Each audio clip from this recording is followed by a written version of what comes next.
Well below average temperatures could increase your risk for carbon monoxide poisoning. 22 News reporter Jack Wu is live in Springfield with how preparation now can keep you safe and, Jack, ultimately save your life.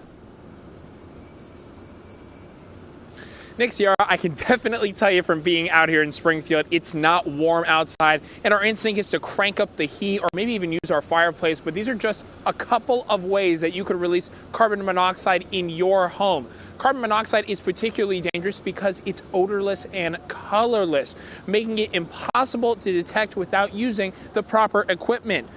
Springfield Fire Department Captain Drew Pamonte told 22 News how to properly set up carbon monoxide detectors.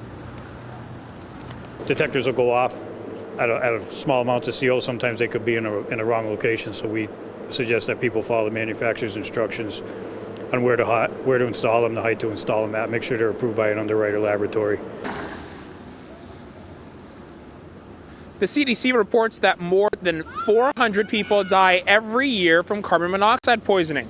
Common appliances to check on are your stove, oven, and gas generators. It's important that you contact a professional to fix any repairs on these appliances. And if you do detect that you might have a gas leak in your home, you're going to want to contact your local gas company as well as emergency services. Working for you live in Springfield, I'm Jack Wu, 22 News.